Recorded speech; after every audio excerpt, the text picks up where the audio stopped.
tip my own horn, but like I see comments where it's like, "Yo, I watch you three boys all the time with this new season every week, and it makes my day." And like, what an honor above all else. But yeah, it's finally good to be able to just talk to you boys about it. You know, for sure. Yeah, I got a comment on a video I think it was the finale that I reviewed, and it was like, "Oh, I just finished watching Phenom and Mickell's video, and now I'm watching your." And I was like, "Oh, like we're like a collective. Like this is we're the three guys. Like we're the ones covering the show." And like that felt really, really special. So the Mickell Pickell is here, PhenomSage is here. We're just gonna just shoot the breeze about Made in Abyss and our general thoughts on this entire season, and I'm sure we'll touch on other stuff throughout the entire series.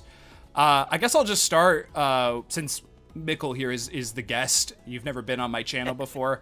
I'll let you kind of go first. What are your like general thoughts on this season in terms of like good, bad, great, excellent?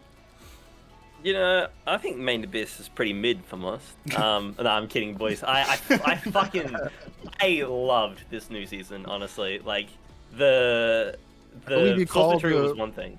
I believe you called one episode the greatest anime episode of all time. Yeah, and I'm not gonna lie, even weeks have passed since then. I was worried when I first made that video that episode 10 of the new season, I was overhyping. I was worried that it was just the adrenaline talking. I was there too, man. But nothing right changed. With you. But nothing. Like, weeks have gone on, and I still think about that episode as the best for me personally. Like, well, yeah, I'm sure there are like imperfections with it, obviously, from both an animation inconsistency point to the way you don't even have to justify it. Just own it, dude. Yeah. Best okay. Well, then I will. Boys, I loved episodes. I'll be real. Like I don't know. It nailed every emotional beat for me personally. Like it facilitated why I love anime as a medium. Like all over again. I cannot stress how fantastic this season was handled. And the source material was really good too. Obviously, it's why I loved animating it on my channel for years. But I did fear that Kinema Citrus wouldn't be able to go as hard as Akihiro Sensei did in his original work. But Kinema Citrus were like, nah, we'll go as hard as we can. We are going to deliver the goods. And my God, I truly feel like they did. Yeah, what definitely an amazing season. Definitely shocking. I would say like there was like moments where I was like, oh shit, like they're doing this. They're not playing around here. Like they're showing some really grotesque and disgusting, and not even just like visually, but just thematically as well. There's so many moments where it's like, this is like one of the darkest things I've ever watched. Like, well, that's one thing that stood out to me about this season, because somebody like the other day was like asking me, they were like, are there any good like Lovecraftian horror anime out there? And like immediately I was just like, oh, Made in Abyss. You need to watch Made in Abyss. And they were like, I watched season 1. I wouldn't really describe it that way. And I was like, oh, wait, it really wasn't like this in season 1. Like they really, in season 2, especially, like everybody makes jokes about how like Made in Abyss is this like very cutesy anime with the dark interior where you really get into it and you see how dark the series is. And I do think that's the case, but I feel like this season in particular really went way further than maybe people were expecting it to, especially when you start getting into that flashback stuff and the last few episodes of the series, where it's like, oh yeah, nothing is being held back in terms of like content. Nothing is like being censored for the sake of it. Like just they're going all in on these concepts, like these Eldritchian horror beasts and villagers and just super weird abstract concepts that are like, how do you even think of this stuff? Like, this season is definitely, in terms of just like imagination and setting, I feel like it's just Made in Abyss at its best. Like, I really think I'm really excited to see where the series goes now after, like, how do you progress from something like this? Oh man! Agreed. But isn't there only like there's only like 2 chapters after like what's finished, right? Yeah. So there's but those are beefy. There's 3 chapters in 2 parts, but they're so beefy. It's insane. Okay. All right. There's so much stuff in it already. Like it's actually incredible. Like I obviously no spoilers, but I'm anticipating that this new arc, if it continues in the direction it's going, it could even rival the Idlefront arc in terms of like batshit insanity and making that whole element of gore. I don't know how to describe it, but like Main Abyss has this really interesting and profound impact on me in that it makes things as terrifying as like body horror as something quite beautiful somehow. Like, I it makes agree. these really I agree with you. disturbing things somehow resonate with you, and I think where this new season could head, if we do get a new season, but I'm certain we will down the line. It could be tapping into that again. So I'm very keen. Yeah, you mentioned you mentioned how they make like horror and something so grotesque also beautiful. Like I think back, in season 2 when like Rico had diarrhea, and like. Out of context. I don't know if that's the example that No. I would take from No, that, like, out of context, that sounds wild. But like in terms of like it's a relatable thing, right? You understand what Rico is going through as a character in terms like I've had stomach pains before. I've been through bad things like that before, and like even going back to the notes of like. I'm saying that, like, in terms of how gross the series can get, not just in terms of gore, but just its general storytelling beats, I think is, really, really interesting and different from any... Like, there's no other anime that would do the things that this series does. Here's an example. I know an anime that, like, talks about the problems of pooping and how that leads to many Delvers' deaths, and introduced that in the first episode of the new season. Like... I don't think any other anime quite does like Made in Abyss does. now we're talking about things that like I wasn't actually a big fan of. But before we like jump into like criticisms and stuff, I just want to say I do fully agree with like taking these really gross, weird things and making them beautiful, because like out of context, if you like showed somebody like an image of Waco hugging Irumyui in her like gross, like, blobby form, that would be like, ew, what is that? But as a viewer, you watch that and like you're fucking crying because it's like, oh my good gracious, like they really make you connect to these like very weird, ugly things, and they do make them beautiful. Ma-san, which I do agree with that. That's Ma-san. Yeah. Marsan! Oh, can I just say, and I'm glad we brought my sweet darling Marsan up. I remember when Fumin first made his, I think it was your 3rd episode review. Yeah. You referred to Marsan as rather disgusting, and you did not like them. I was like, get it out of here, please. Seeing that turnaround in personality, seeing you kind of go, oh, wait, no, I actually care about this blob of Ma so much, was such a special thing to witness in real time. Yeah, because there was redemption, I feel like it doesn't, there's these gross things that happen, and like if Rico didn't have like stomach trouble, she wouldn't have wandered into that restaurant and eventually met Wazukyan and Mugi there, and like those things, like all of these things kind of happen for a reason. I do think there are aspects, as PhenomSage was alluding to, that are kind of like, okay, like I don't know if this is necessary or not, but like I definitely think that like in terms of its grossness, I think it does have its purpose, and it makes the series incredibly unique. Oh yeah, it's definitely not just for shock value purposes. Like there's always been a thematic approach to how it handles its body horror and how it actually connects to those themes of the story. Like, Made in Abyss has always been a shocking show, obviously, but it's a lot more than that, Yeah, like, for sure.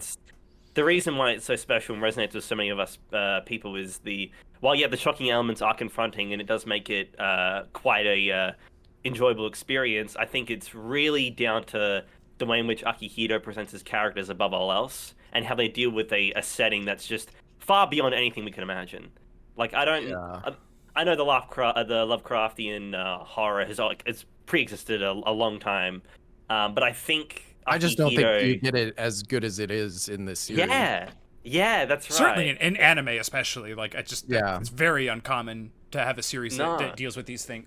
Well, that's the thing. When I was asked that, I was like, Made in Abyss.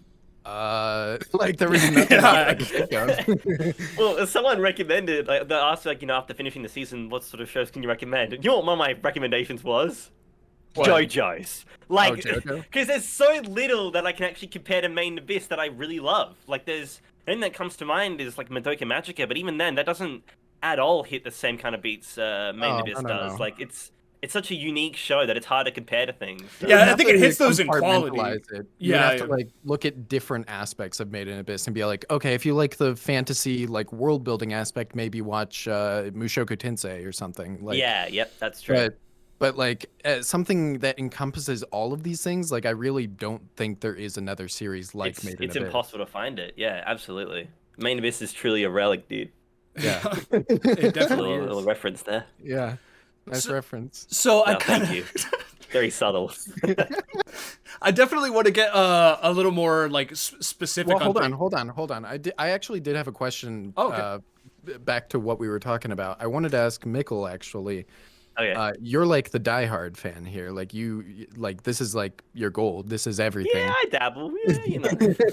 So I wanted to like get your perspective. Like we all know, obviously there's that perspective on like all of the weirdness in this series, and like that is part of its identity. But I would say this season, compared to the movie and compared to season 1, it did, along with everything else, it did kick it up a notch in terms of like a lot of the weird.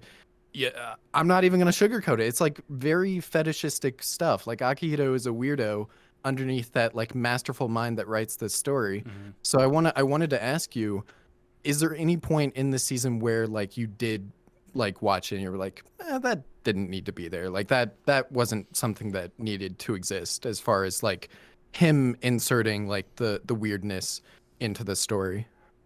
Yeah, good question, and absolutely. Yeah, there are plenty of moments from Honest. I'm like, you don't need to do that, Akihiro. Like we get it. Yeah. That being said, I don't want to discredit the way in which Kinema Citrus handled certain sequences. Well, they're very faithful, both like to everything. Oh yeah, but the manga, there was the alleyway sequence, obviously, that infamous scene. Oh yeah, that I got bring toned up down. a lot. That did get toned toned down down to a T, and I think they handled that perfectly well. Yeah, like that was one scene that I was very afraid of before. Like, I was like, oh my god, there's gonna be like Twitter outrages over this. Like, can we just move past this? But no, they actually handled it pretty well. Can you allude to the scene a little bit more? You said the alleyway scene. What is that specifically? So I can't remember the top of my head if it's episode 4 or 5, but there's a sequence where Riko goes to try to find Reigen Nanachi, and she ends up in a small alleyway with a bunch of Naruhade who like start like eating her helmet and ripping her clothes apart and stuff like that. In the manga, it's very sexually explicit when it doesn't need to be. And look, the anime thankfully didn't tap into that at all. It was a very quick scene. And it did censor itself very well, and I felt like it did. While it does diminish the intensity of that sequence, it does what it needs to. That's right. But in terms of random fetish moments, like, look, we don't need Toilet Chan. Like, I keep bringing her up. We like, you could just say it's a debate. Like, I don't need the licking and all that shit. I think Dylan actually liked that. For me, I don't hate that. I could have done without personally, but you know, there are a few of those moments, but I do think that it really doesn't matter in the grand scheme of what the show's trying to do, because it does everything else it wants to do super well. But there are moments where I'm like, yeah, we could have done without that. Like to me, that aspect of it has always like made me like hesitant as far as like, can I tell people to watch this series? Like, are they gonna think I'm a weirdo for telling them to watch this series? But something that I've like noticed, I don't know, like, if people just have a way bigger tolerance level than I give them credit for, but like I see so many like people who don't watch anime watch this series and they're just like, yeah, I'm watching it. It's cool. Like they don't register the weird parts, and that's like so interesting to me. Like I wonder if like it just comes with the territory and they're like they just accept those things as it is, like the rest of us do. But like I'm just surprised that a lot of normal viewers just are cool with that aspect, because I like. Without that knowledge, I would not assume that. Yeah, for me, like that's a very fair point. Yeah, like I watched the show with my gal pal, and like there were points where she was like, Dylan, like, what am I watching right now? What is going on right now? But like she's still like we never turned it off. We kept watching. She's catching up on season 2 right now, and like I really, like, I don't know what it is. I don't know what keeps you watching, I guess. Like I guess that is like the quality of the storytelling perhaps. Well, I do think that that tolerance level thing is it's definitely hitting a lot of truth. Like I've recommended the show to people who haven't watched anime before, and they have loved every second of it. Yeah. But I just think it's a sad truth. But I feel like a lot of, and it works in all social media, if I'm honest, like toxic voices tend to sometimes be louder. Like you'll hear one person say, "Oh, this show's disgusting for having a certain sequence in it," and then 10 other people will say, "This show is so good." But that one person will still kind of stick out. And I think that's kind of the stigma with Made in Abyss's weird components. Like, while yes, it is fetishized to a degree, and yes, Akihito is a very strange man, to say the least. I do think those moments are only really affected by a certain group of people, but that group of people can be very loud. But yeah, I don't know. I think Main Abyss is so much more than that. I really do. And yeah, it can be uncomfortable at times, but a lot of great shows are uncomfortable at times too. But I think like it's two Mushoku, sides. right?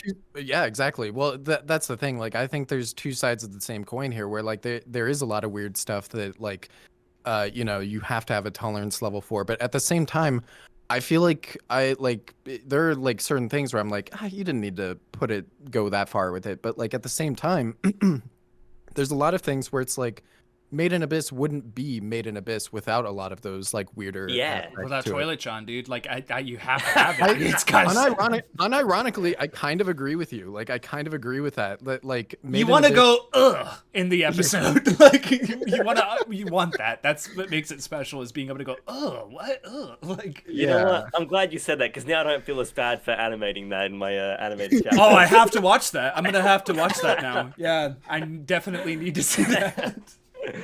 No, that is a very good point. Yeah, a lot of Main Abyss's identity is in its strange and weirdness, and I do think the anime has been very respectful of those boundaries, but still managed to kind of tap into those things. Like one of my favorite moments from the first season is shortly after Regs fired the incinerator for the first time that we see.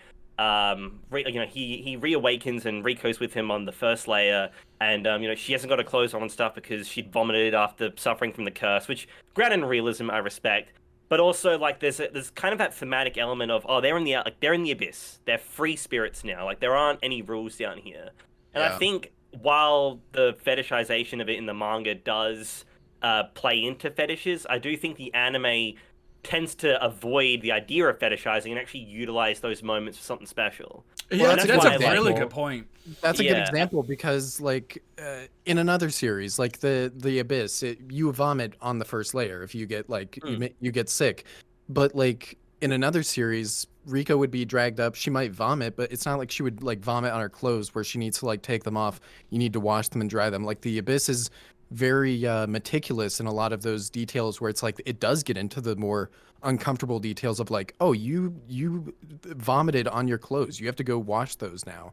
And I think that is part of the series, where like it does get into those details that other series wouldn't get into those details, and that's kind of what brings you into the atmosphere. And a big thing is just makes it more intimate as a setting, and it makes the characters more intimate. Yeah, because it's a survival series at heart, right? Like I at least for me, like it feels like a camping series in a way. Like it's very much like, here's the rules. Season 3, baby. Yeah, like here's the rules. Like the notebook stuff. It took a weird turn, didn't it? I was getting comfy, but now I'm just dreading every episode. Yeah, no, for sure. But like, I definitely think there's like, even towards the end of the series, how much the Abyss fights back, and like how our characters deal with that. How Rico is excited about that. Like I really dig that stuff, and even like going into the finale too. Well, because like one thing I love, and I'm glad you boys mentioned it too, because I'm gonna watch your reviews.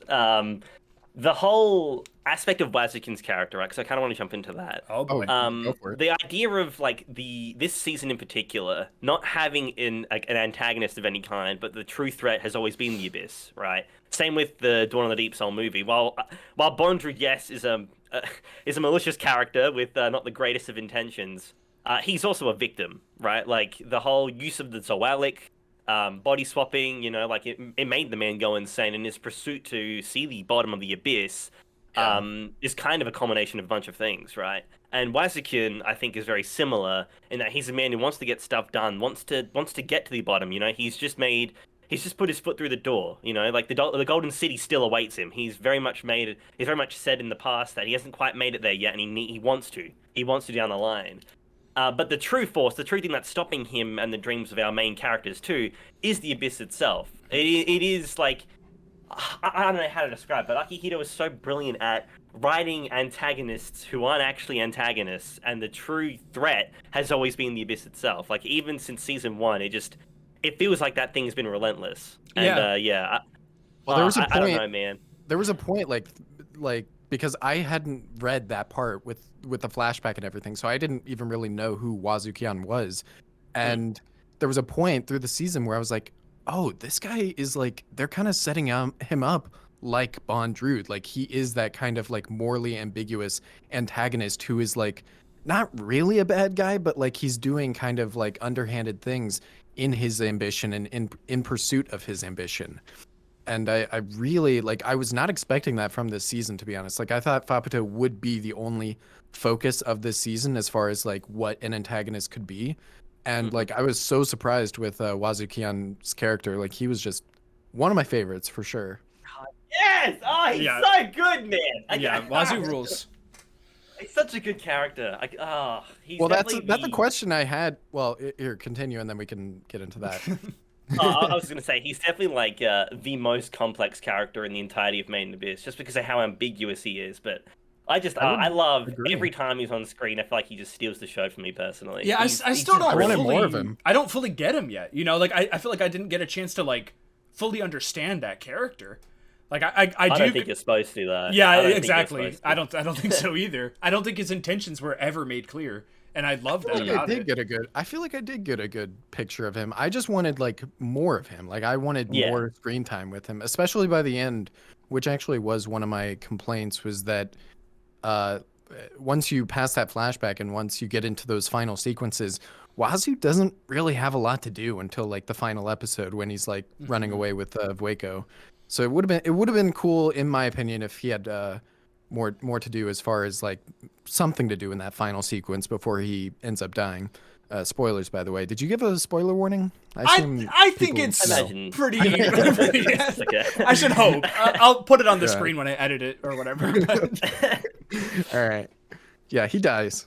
Just wanted to know. Go ahead. At the convention from last year, the Main Abyss convention, where they talked a little bit about the what was to come. There was a person who asked a question that actually tapped into Main Abyss spoilers, and it was the Wazukins perishing. And someone had said something along the lines of, like, I liked Wazukin's character a lot, but I feel like his death was super cheap. But to be honest, just spoiled that for everybody at the convention? Yeah, straight up. Like it was, and even Akihito went, "Oh, I didn't know we were talking about the manga in this convention, but okay, here we go." And his response was just, "I'm glad you think that way," and then he just went on to the next question. Oh, really? But wow. In my opinion, with Wasukin though, like I think a lot of it is, I agree and disagree in that like that last episode. The only real reason why he crumbles to dust and disappears, outside of the village being in turmoil, obviously, is his Narahade body was used to protect the entire village from the Iron Rain, right? And as we know, the bodies of the people who inhabit Inamui, their appearance is based on their desires. And I've always had this theory of Wazukin being like a Machiavellian leader. He'll do whatever it takes to protect those who are with him and his own dreams, right? He wants to bring all these dreams to fruition no matter what it takes. Yeah. So him kind of using his own body to protect the village, to protect those who are still longing for the abyss, kind of makes sense to me. Like it kind of makes sense that he would go out the way he has always been. He's always been that leader who's always been there to protect those who join him in this journey to the Golden City. So while I do think, yes, like his death is quite sudden, and there was definitely a lot more I wanted out of his character, I wanted to get to know him a bit more, I do think the way in which he goes is quite fitting, and he has always kind of been... I'm completely fine with his death. He's always kind of been a character, though, who has been on the sidelines, right? Like, he's always been like a commentator. When episode 10 happens, and you have Reg and Faputo going absolute bad shit insane on each other, like, he even kind of sits back and says, oh, look, the prince and the princess have arrived. And he stops Vueko from interfering. He's always the kind of, it's up to the children. They decide how the story ends. I'm just here to witness it, but while still kind of, doing his little Blaskin things of pulling a few strings, trying to make his prophecies come to reality. But like, yeah, I don't know. I feel like him being a bystander kind of makes sense. I feel like him kind of being the chief to protect everyone also makes sense. And I don't know. I'm quite happy with his final send off. But yeah, there were a few people that I noticed who didn't. I liked it too. I think it's just a consequence of like having a lot of good fucking characters where it's like I want more of those characters. Like I want more of Vueko. I want more of Beloff. I want more of Wazukian. Those three especially. Mugi, I'm fine with. To be honest, Mugi's so good, though. I wanted him to join the adventure. Like, let's go to the Gold City, dude. Let's do this. Like, let's take Mugi with us. I was hoping that, like, half hoping that Vueko would have survived and joined us. to be honest. dude. But I do too. I definitely felt that way. I want to point something out to Film Show. There was a review you made that I couldn't have agreed more with regarding the idea of the hero's journey, right, and how that ties into this season's Main Abyss, right? Yeah, the whole you can kind of predict where things are going if you follow that idea as a whole. And I have to ask, like, did that in the end kind of correlate to that idea? Like, do you think that the season kind of played out in a way that makes a lot of sense in relation to the hero's journey, or do you think it came up with a bunch of surprise, especially in that finale? I think like Fapida was the hero there, right? I think that like Fapida's the one that went very clear on that path of the hero's journey, you know, and I think by the end becoming the ultimate self, you know, becoming enlightened, quote unquote. I think she kind of is at the end in the final episode. I think she. I just thought of another question. I think she comes to terms with everything and has resolve at the end, you know. And we see that. I don't really know what's next for her character. I don't know if she does decide to join them on their journey. It was kind of vague whether or not she was going to come with them or not, I guess. I think she does. Come on now. I want to assume she does because of just like how popular she is. Man, like, come on. But yeah, there's no way Akihito would be like writing this character, saying, like, you know, giving her an entire season, writing this character saying, you know, one day she'll go out on her own journey and stuff, and not like pair up with the main trio. Like, come on. For sure. Yeah, it ties in with Reg's. It ties in with Reg's promise. Like, I would be very disappointed if she didn't end up joining. I think she was just being cute at the end. I think she was like, well, maybe I will. Yeah. Yes. Well, yeah, you're right on the money. Yeah, but yeah, you'll see. I definitely think that she went clear on that path, right? Like they definitely like went through. It's almost like it was telegraphed in a way for me, and I don't think that's a bad thing. I don't think there's anything wrong with that. I think predictability isn't a bad thing, especially only to a certain aspect of the series, because it did end in a way that I didn't expect. You know, I thought that the eggs would have something to do with something. You know, I thought that the wishing eggs would like show up, or there would be something there. I thought that Fapida would become more of an antagonist towards the end. I thought that she would be more evil, but it did kind of stick to, again, like the hero's journey and her having like this moment of like realization that like, hey, like what am I trying to do here anymore? You know, like there's no winning anymore. Like this is kind of a very different situation than what it was originally. And I again, it's comfortable, right? It feels cozy by that ending. You're like, good. That's great. Well, I just think, like, as a story, you want things to feel natural and organic. Like, you want things,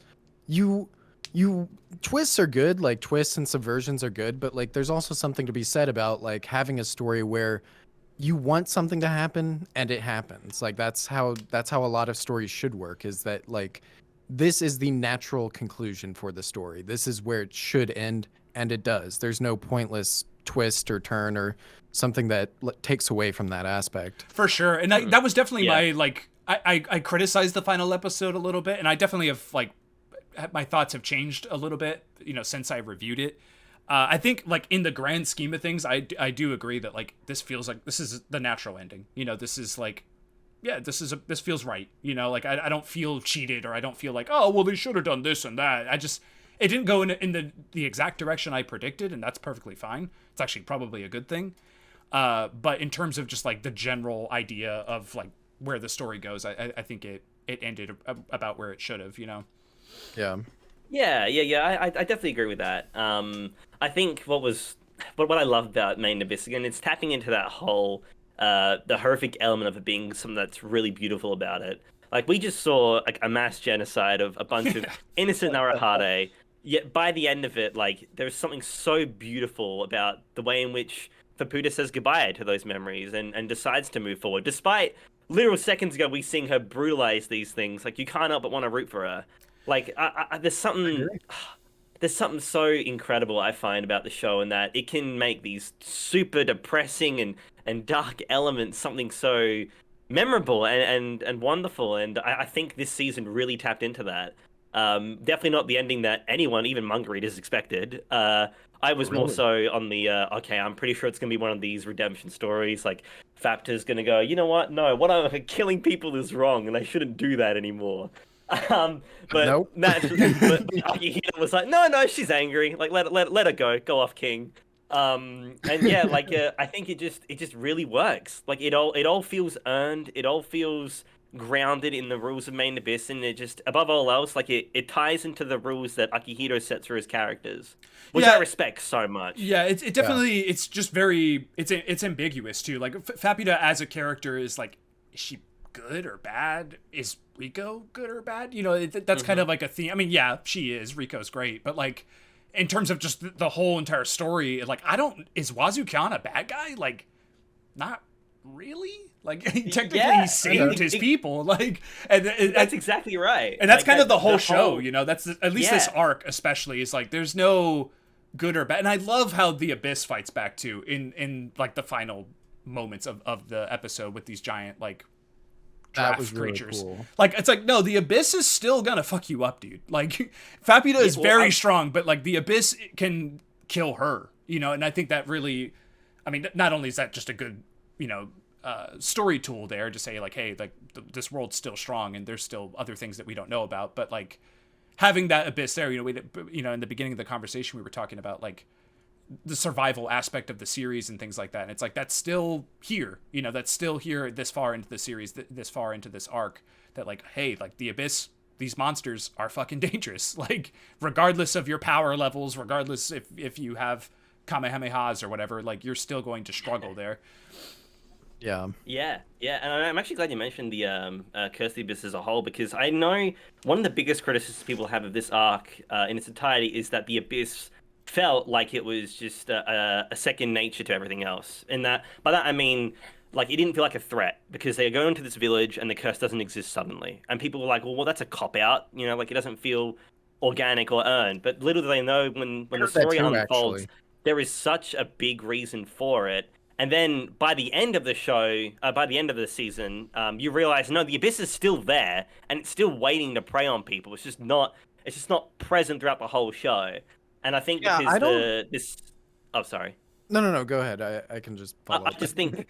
Well, I just think this season in particular is a lot more character focused than it is on the world building aspect of it. Despite the fact that I think the world building in this show was great, I think it's definitely more character driven, and because of that, it has to make those kind of sacrifices. But I wouldn't call it sacrifice, though. I wouldn't even call that a sacrifice, because like I've heard those same complaints about how like, oh, what, they can just take it away whenever they want, but it's like once you reach the end, like who is going to complain about logistically why that was the case in the village? Like it made complete sense why it was the way that it was. So it's like, yeah, on a meta level, there is a little bit of like, okay, Akihito's thinking like, I need to figure out a way to kind of work around this limit that I've set, this restriction. I need to have Riko be able to go upstairs. Like but like I think that's fine, because like as long as you can think of a good reason for that being the case, I think you can do whatever you want in the story. And I think And I think by the end, like you said, like there is that reminder of like, oh shit, like the Abyss is still here, like the curse is still here. We lose one of the major characters of the series just on a whim because of the curse. Yeah, I love like Waco's death. Like really upset. That really hurt. And like felt so beautiful to me. Like I just felt so perfect. That was my favorite part of the entire episode. That finale, it was my favorite part. Waco was my favorite character from the season. Mine too. Waco was brilliant. Waco was brilliant, and still best girl in Main Abyss. Period. But I remember reading that for the first time. And like when you first see that panel where you can see her foot has just mutated, I was like, no, please God, I don't want to turn the page because I know what's gonna happen. And I remember like I remember there was a huge gulp. I had a gulp. I was sweating. I was so upset. And the manga was one thing, but the anime decided, I'm gonna make this as painful as I possibly can for viewers. And I was misty-eyed throughout. Yeah, it's brutal. I felt sick, and I knew it was coming. But that's the amazing work of what's his name? Mr. Masayuki Kojima? Is that his name? The director, the guy who did like Monster and stuff. I didn't even know this. I didn't know either. That would make sense though. Yeah, I'm pretty sure he's the main force behind the direction of this season, and that man just knows how to make every instance of Main Abyss hurt like hell. And it's such a great adaptation, but a little too great. Like it hurt to watch that sequence. It was Like, incredible. you guys could have toned this one down a little bit. Let me breathe, man. Yeah. Like, Phenom, you said you had some questions, right? Like you wanted to ask Mickell? Well, or just yeah, generally? well, I would just tying into what he just said. Like you were saying, you were reading the manga, and earlier you said, I think this was off recording, so I'll just reiterate. You said that while you were watching or while you were reading, you had some criticisms with this arc that ended up disappearing when you watched it, and I was wondering what those criticisms were. okay, yeah.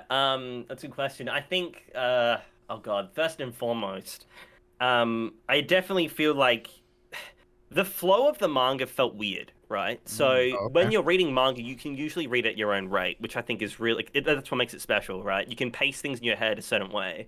Yeah. But the Main Abyss manga, when I was reading it, and this arc in particular, it definitely felt like things were just being rushed through, or things weren't really given proper fleshing out, right? There were certain emotional beats too that didn't quite hit me when reading it.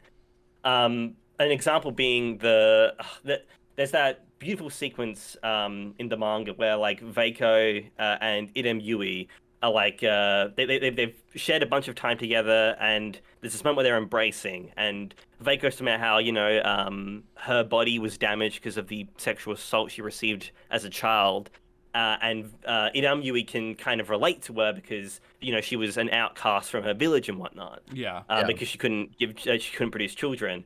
And I remember reading it going, I think I'm meant to feel a lot more than I actually am.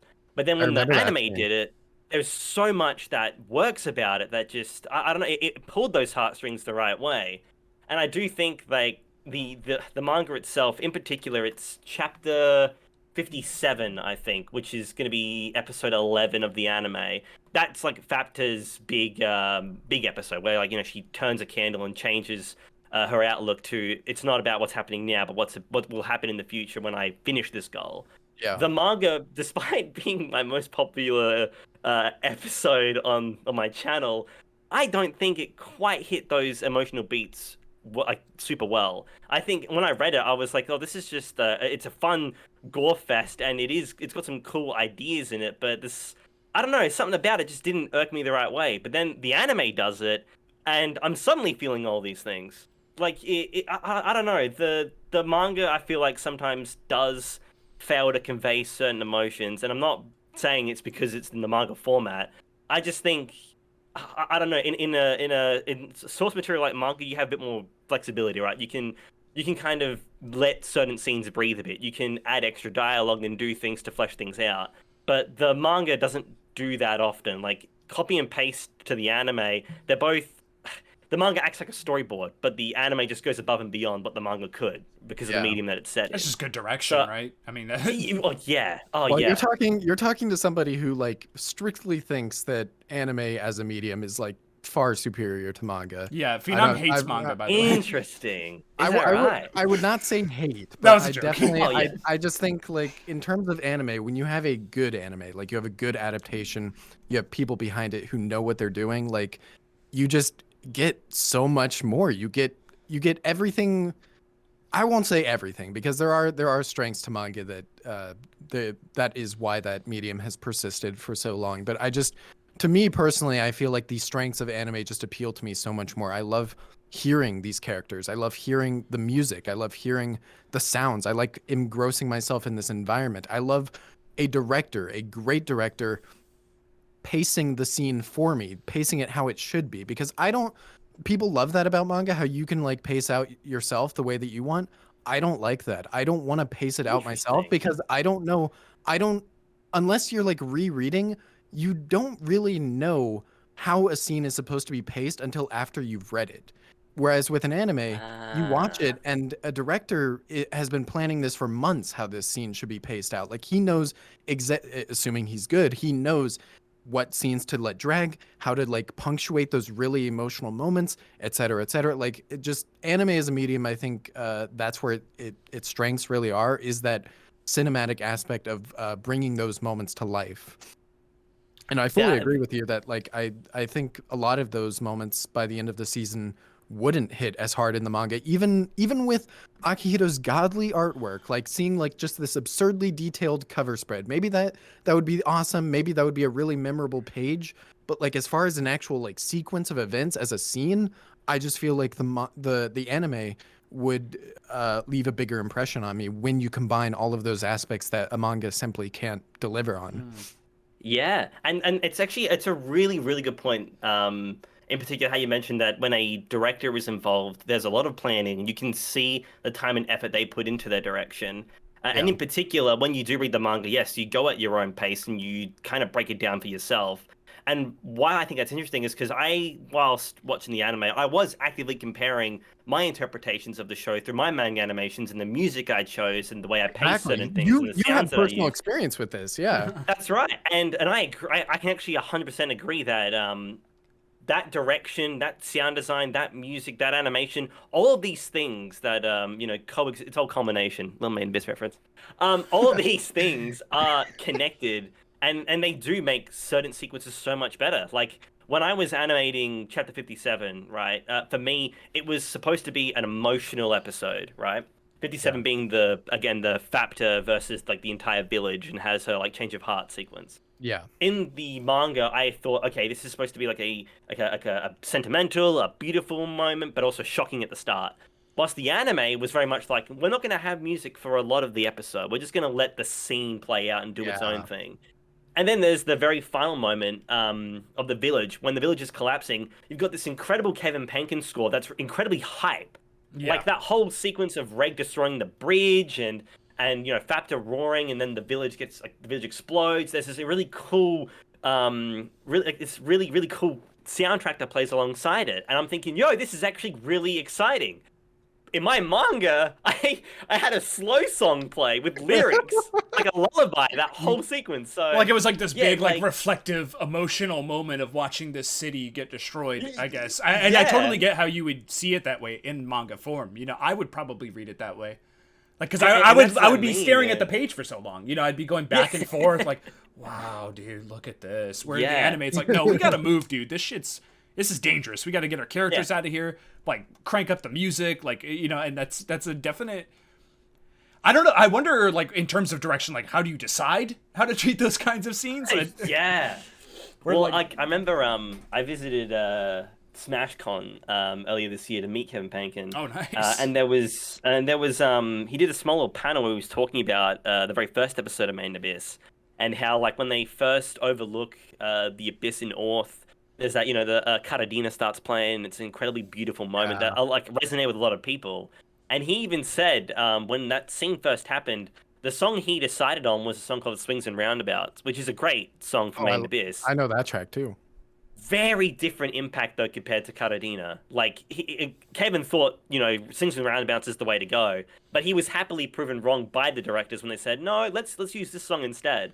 So it just goes to show, man, like there were so many different ways to perceive this show. It's like really even the musical composer had a different way of perceiving these events. Like, so did he make that track for the later episode? I know they played that song again, like when they're leaving what's it called? The underside fortress thing that Ozen is in. Yeah. They play that song there. I'm wondering, like, did Kevin Penkin make that song for that moment, but then like later on they decided like, oh, let's use it here too because it's really good here. Yeah, they do that in this season too. Yeah, I wonder if it's like here's music for all of these scenes, and then the director comes in. It's like, no, let's move that one. Let's switch this one around. I'm so curious how that stuff works. And like, and like one thing I think Shirobako, by the way. Yeah, I gotta watch Shirobako, man. I gotta learn these things. Oh wait, I do need to see that actually. I think you made a video talking about it, right? Phenom, like in one of your seasonal videos. I like just finished it recently, but I probably did mention it at one point just because it's like so prolific and stuff. But yeah, right. Super cool anime if you want to like just see how anime is made. I do love that kind of shit, so yeah, I have to jump in. But actually, seeing the Karadina, I have to ask because one gripe I do have with the show, and it does still stick with me, is I feel like don't worry, it's fine. I feel like every time Maid in Abyss uses a certain track, it represents a certain scene, and when you think about that track, you think about that sequence, right? Like Karadina for me, when it first played, I think about the beginning of the journey. I think about Reg overseeing the abyss for the first time, and Rico saying, "Maybe you came out, maybe you came from there. Like let's go down there and see it." And then like the Rumble of Scientific Triumph, when that plays in the Bone Druid fight, I think about those clashes and exchanges between Bone Druid and Reg. You know, the clash of ideals. I consider that every time I think about that soundtrack. In this new season, I feel like it kind of lost that love for that idea in that it used Katarina Glad twice. you brought this up. I'm glad The you brought this second up. time, the second So time much. in episode 10, I adored. I was like, yeah, of course, you have to use it here. But then it used it a bit earlier on. There was a where... scene where like Reg is just like walking and it's playing that track. I'm like, why are you using this like Yeah. amazing track during this scene here? that moment is like actually irked a lot of us in the not irked, irked's the wrong word. That moment in the pissed you manga off. when you see when you see these name tags falling from the sky and you make that distinction of, oh shit, hang on, these name tags alongside these eternal fortunes means there's a funeral happening. But so many of these name tags are falling at an alarming rate with all these flowers. Like, what's happening? Like what's happening both in the abyss and outside of it? You know, like there's that really looming dread and fear. That scene and is in like the manga, super you memorable feel it. in the manga. No, yeah, that scene is like that's one of the like biggest scenes I remember from this arc in the manga. Like just that huge double spread of like you know what Rico, Nanachi, and Reg are doing, and then you see that giant shot of everything falling down from the abyss. Like it's just such a cool shot, and like it does give you that. It gives you that feeling of like foreboding. It's like, what is happening? Like what is going to happen? Like what is being built up right now? And I do remember in the anime, like it just did not have that effect at all. No, that's right. And I think, and not that I love Katarina. It's my fucking ringtone. I don't think it just worked with that sequence. I think it kind of took away from why every time that song plays, it's such a special moment, you know? Yeah. And I don't know. Like there was some weird choices in terms of where music was played. I feel in this new season. But... I was going to mention that. Like one of like I'm not even gonna say like a small criticism. I'll say like a slightly below medium criticism is that okay. The soundtrack. When you think about Made in Abyss, you think, oh, that's the series with the fucking masterpiece soundtrack. Especially coming off of the movie, I would consider the movie soundtrack maybe like top 3 anime soundtracks of all time for me personally. Yeah, I'm a little Made in Abyss cuck. It's number 1 for me. Maybe even I'm not even exaggerating. Like maybe even top 1. Like every single track, like the way tracks are used in that movie is like just the way it just begins. God damn it, that movie. Yeah. It's like just the opening track of that movie to me is like, oh fuck, dude. Like let's go. Dude. It is absolute perfection in that movie. I was like blown. I was like, how did you make it better than season 1? Because season 1 was already like super, super high up there for me. And then the movie was like even better. I was like, oh my goodness. So to go from that to this season, I don't think the soundtrack was at its best this season. Like I do think when it counted, it did count. Like the finale, my goodness, like some of the tracks that were playing in the finale, I think that's probably the best episode as far as like how music is used in the episode. But there were like a lot, I would say like maybe even like half or maybe even a little bit more than half of the episodes in this season, I always felt like the music wasn't quite on that level that I wanted it to be, where it was like enhancing the atmosphere and enhancing the mood and enhancing these scenes the way that it did previously. And I heard that, I think I read like Kevin Penkin say that like because of COVID, they weren't able to like record and like orchestrate a lot of this music the way that he would have originally if that wasn't the case. And I think that might be part of he talked about that might in be that part video. of why. Yeah. Well, the thing is, like, what's really unique about Kevin's sound in particular is like, so you see it in season 1 especially. He rents out like an entire church, cathedral, and he actually sets up microphones both up in the roofs on the sides of this huge corridor, and he positions people in this room so that certain sounds blare from certain parts of the cathedral. That's so cool. Like he organizes it so that some of the instrumentalists are at the front or some instrumentalists are at the back. Like he loves the idea of using space as sound. And unfortunately, as you said, he was constricted to the confines of COVID. He was constricted to COVID, unfortunately. So as a result, you can't get that grand impact, right? That being said, I do think a lot of the new tracks in this were fucking incredible. I Gravity love is the new tracks. No, beyond there were some me. great new tracks for sure. And there is that one track that plays when Belaf and Nanachi, appear in the village to take on Fapta. And there's this incredible incredible score that plays when Belaf is like rising up through the sky and he's like ready to engage with Fapta. Like there's all these really cool moments, but I also do feel like the use of season one's music a lot throughout the series did take me out of it a little. Yeah, like I agree. it used Mole, which is a soundtrack I quite like. When Ray goes to fight Fapta again, which is a soundtrack that was used in the first season quite a lot, but on really smaller enemies. So it felt weird, kind of, yeah. I think me and you are in unique positions here, though, because both of us have like scoured through that soundtrack for video. Yeah, video music. I definitely don't. I don't know the tracks by name. I don't know if I can go that far, but I do know that track Mole. I do know specifically that track during that fight, and like I do agree where it's like that. Maybe put a new track there, like because if that track was played when we were fighting Scrubs down in like the third layer or whatever, like I don't know. Yeah, if, I mean it was. Yeah, I feel like the music has always been like a part of Main Abyss that helps tell its narrative. Like when you hear blaring drums and stuff, you know for a fact shit's gonna go down, right? Yeah. Like the Orb Piercer fight sequence in episode 10, right? You've got this blaring trumpet and those drum there is a threat, and you don't need to see it to know it. You can hear they play that when Fapata is like going like batshit, don't they? If I recall correctly, they play that like super drum track when she's like massacring the villagers. I don't know if they play that one, but they do play. But Mole is like that. Mole is like a very I might be thinking of like soundtrack. another drum track. Could be. I mean, they might have. I may have missed it, but yeah, like I'm gonna prove you either wrong. way. Get ready for that tweet. that music though does translate a lot of ideas, and I think with with a few more new scores that kind of match the threat, like you'd really feel those scenes a bit more. But well, to be positive, I will say like episode 10 when Rag and Fapata just fly out of the trunk, that incredible track that plays during that's probably like the highlight of the season for me. That was when I heard that the first time, I was like, oh my gracious, Made in Abyss is here, dude. Oh.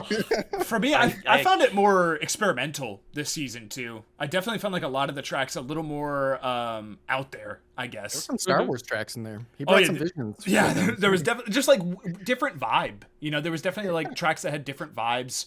Even like Downtime when we're just like chilling and cooking some meat or something, like the tracks that would play would be like really interesting, and they were like earworms for me. We're like, oh, that's so catchy and nice. Like that's a really good little track. I actually really enjoyed most of the music in season 2. I think there are those moments where it's like, I don't know about that choice, but like for the most part, like I love a lot of the newer tracks.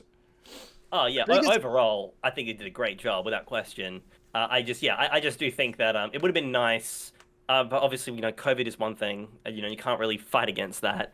But it would have been nice to kind of just hear a bunch of fresh new tracks, like.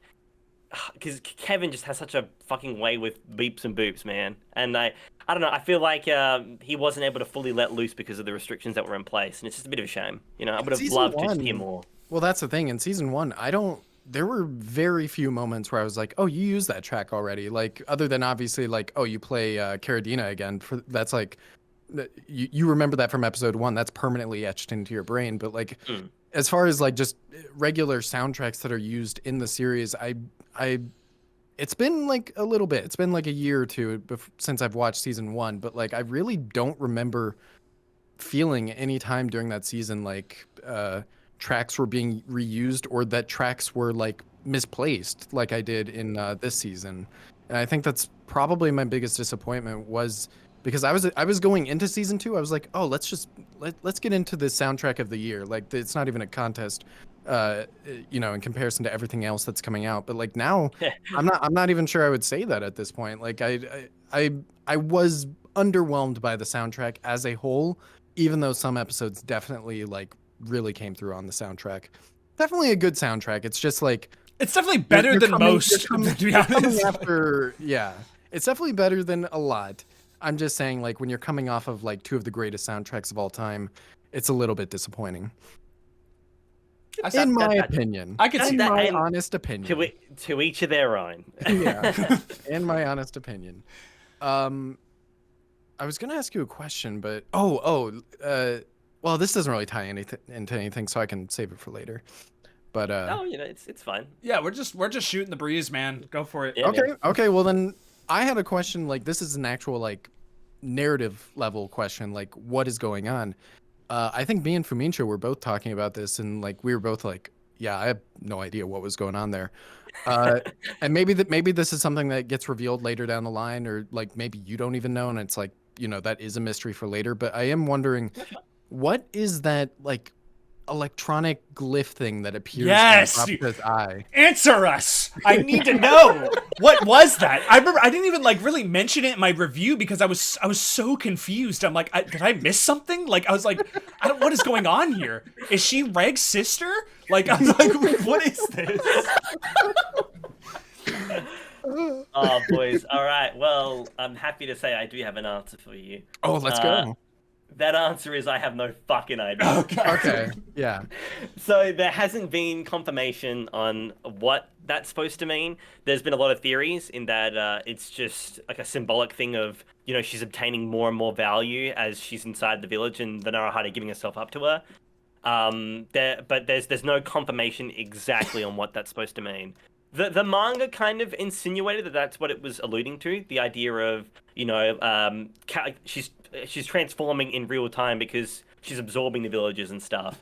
But the anime kind of gave off a completely different vibe to that. It felt like there's something a bit more going on. Because it was like a reveal. Like they like made it feel like it was like, like look at this shit. That was the closer of the episode. Well, I'm just wondering, like, if it is that sign of value, like, why make it so similar to Reg's little thing on his helmet? It's like, I feel like they are trying to imply. Yeah, there was like a similar sound effect too. Like it was like literally the sound that Reg's helmet, if I recall correctly. I'm pretty sure it was like a very similar sound. It is similar. Yeah. There is no confirmation as of right now as to what that is, but my interpretation, much like the way the manga makes it sound, is that it is a active transformation in real time. In that absorbing the villages is allowing her to become something greater than what she was. becoming the being of most value. But yeah, there hasn't been any updates on that since then. So interesting. I would say, like, if I had to like guess, I would like on top of what you were saying, I would say maybe Fapita is considered, because she was born from the wish granting eggs. Maybe like she is kind of considered a relic in her own way, and like that's kind of like aren't those like symbols like kind of a sign of a relic, like signs of relics of the abyss? That is a very good point. I actually didn't think about that. That's a good theory. Well, they are technically netherglyphs that indicate a countdown of some kind. But yeah, in Fapta's case, I have tried to go through the manga and see if I could find any symbols that Akira has wrote that are similar, and I can't seem to find anything. So I'm not too sure, but that is it's a good theory. I'm just glad that it wasn't anything where it's like, oh, you're a fucking idiot for missing that in episode 4. Oh God, no. Or you found out that she was Reg's sister all along or something. Yeah.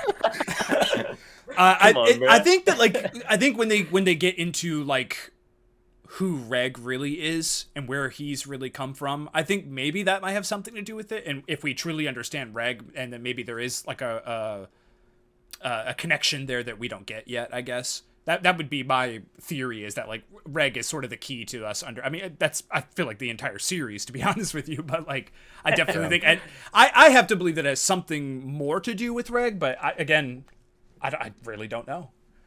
Yeah, you'll have to find those answers deeper in the abyss, my friend.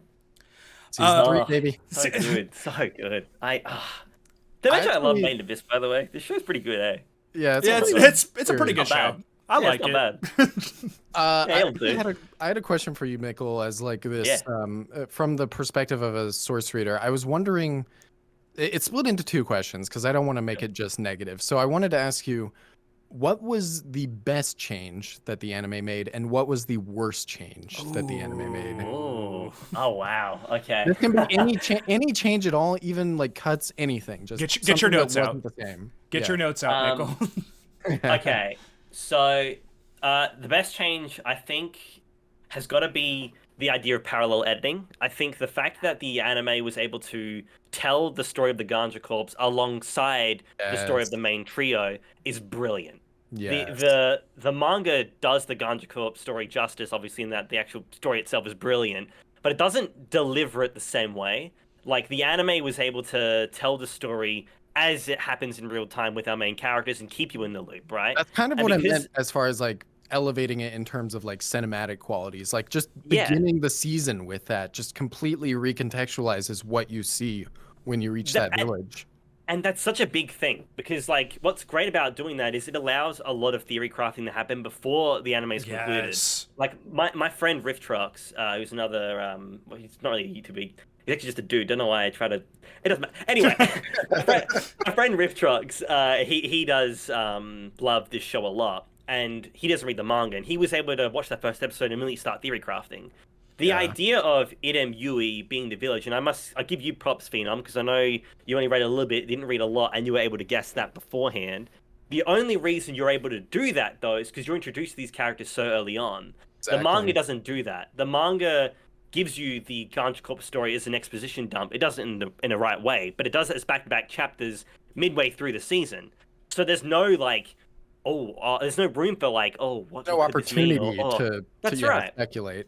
Like, the very fact is, the anime starts with the Ganja Corps and the word Irem Yui. And immediately, as a manga reader, you're like, holy shit, wait, why are we going in this now? Like, no one knows who Irem Yui is just yet. Like, it's brilliant. It's so...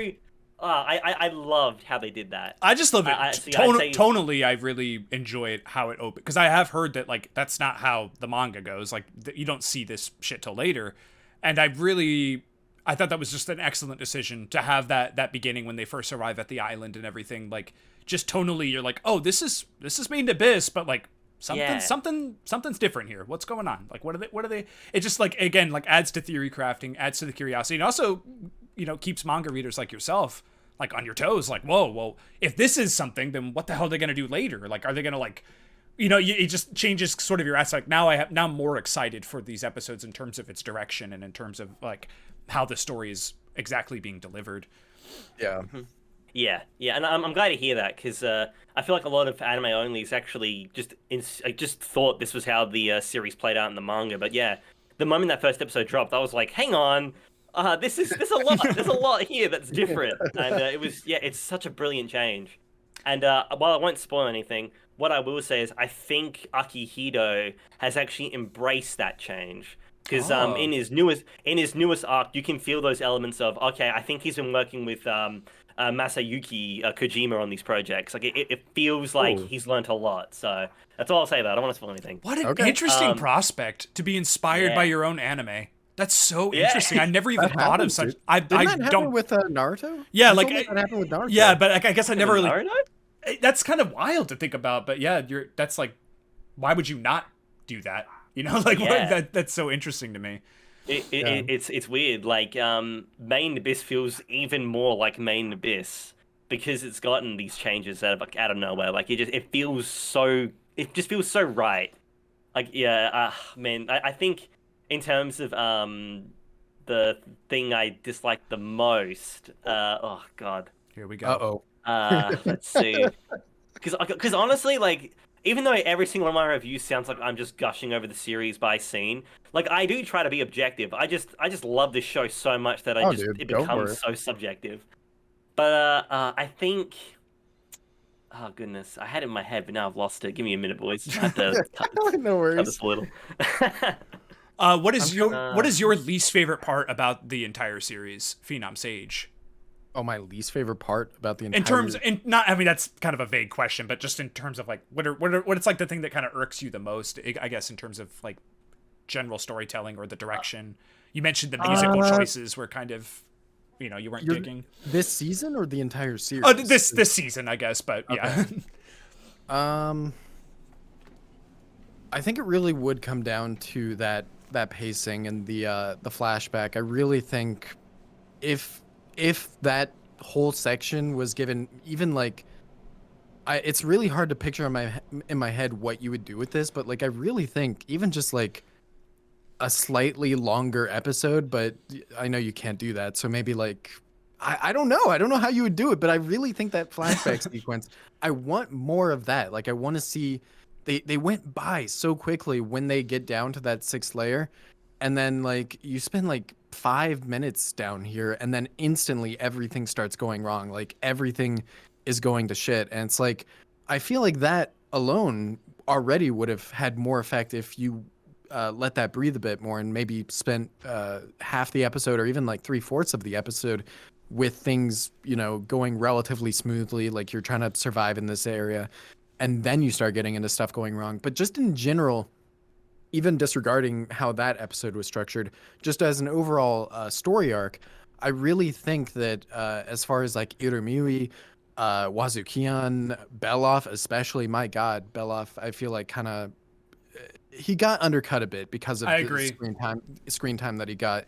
And I just think that like if you had more time with all of those characters, like kind of bonding, you see more of their dynamics together. Like I mentioned this in one of my reviews. Like you learn later that Irumyuui saw Beloff as like a father. And it's like I didn't get that from the flashback. Where was I supposed to get that from? There's hardly even any interactions between the two. There's like one piece of interaction between the two of them in that entire flashback. And that's my issue. That's my biggest issue with the season, I would say, is that like the second half of the season, if you had a better grasp on all of those dynamics and all of those relationships there, so much more of that like second half and like the things that go on, I would be crying in them because of that aspect. Yeah, I do agree. I think there should have just been another episode. Like I think I would have stretched that to 3 episodes. I didn't want to say that because I don't know how you would structure that as far as like just an entirely new episode in there. But like I really do think that's like the route that probably should have been taken. Like I'm down for like a slower episode where we're just like camping out, cooking food, and like learning about the abyss. About that, though. Probably. I think people would complain about like, oh, nothing's happening in this episode. People are just, you know, getting along. Where's the death? Where's the gore? Like, but I feel like that this season definitely, and those characters definitely could have used that. They're still good character. I don't want to like. I'm sorry, Mickell. But no. This show sucks. I definitely, when I think about this season and when I think about like kind of the fatal flaw that kind of brings it down from like a masterpiece, that's definitely like something that is probably the most prominent thing in my mind. I think I'd have to agree. I'll say 2 things. The second one, because I thought about it, I know what my major gripe is with the show. I mean, major though, but my biggest gripe with it. But the first thing, and this isn't a defense, but one thing I should reiterate, the idea of like fleshing out these characters and stuff. The anime followed the manga really, really closely. I believe you. I do. In all honesty, like while it could have somehow, made these characters greater and develop those relationships more, the manga doesn't exactly do anything different either. Like you only get small. As a like a counter to that, though, you can say the exact same thing in season 1 with the 3rd layer. With like how rushed the 3rd layer was, which is what I was actually going to bring up too, though. That 3rd layer in the anime is an anime original, right? Like exactly. The entire sequence was handled by the anime. But I'd argue that episode was much better in the anime than it was in the manga. So I definitely think that the staff have the capacity to make their own original sequences to flesh out those characters, and I do think that the writing team is a spectacular writing team. To be able to write an entire scene like that and make it feel so fitting for the world is an incredible talent. So they know what they're working with. So it would have been nice to see those sequences kind of fleshed out a bit more. But yeah, unfortunately, like that is tied to if it's trying to be if it's trying to adapt the source material to a T, it's limited by that because the source material doesn't exactly do anything extra. But my connection with the show is different. Like, and this is where my huge bias to the series comes in. Because I've spent 3 years animating that entire arc, I feel like I've been with these characters for a lot longer than most people have, which is why I think seeing them realized really affected me a lot more than most people did. Because I have seen definitely comments understand saying that. stuff like, "Oh, it's weird that you're so tied to Belaf when he's only been on screen a few times." But to me, it's a bit more than that. I've been with these definitely characters a lot understand more. So yeah, I can see why people would have a different view of that objectively because they have only spent a short amount of time with these characters, and I will agree. The moment in which Yui has that flashback where she says, "Hey Belaf, I also consider you like a parent." In the manga, I was also like, "Oh, okay. Oh, that's a thing. Oh, okay, sure." Like it definitely does come out of nowhere at times, but I don't know. It still managed to affect me. Which No, is you're not the only one. Like I talked to a lot of people who were like, yeah, dude, that hit hard. yeah. It is weird. But yeah, I guess I don't know. This show just affects people differently. Which does bring me to the thing that Uh-oh. my gripe with the show, and it's not even a gripe. It's more there are some weird decisions, and in particular, when I say the word Packian, does that ring a bell to any of you people? Oh, dude, I know what you're talking about. I do not. So Okay. Somebody told me about this after the final episode. Okay, so there is a character in this show that I feel just got completely like Mike overshadowed. Wazowski. It's Mike Mike Wazowski. Wazowski. okay, now you really. I do remember a hollow that had one eye. Yeah, so that Hollow's name is Packian, right? And she was actually an official member of Ganja. She actually had a connection to Vaiko in the manga.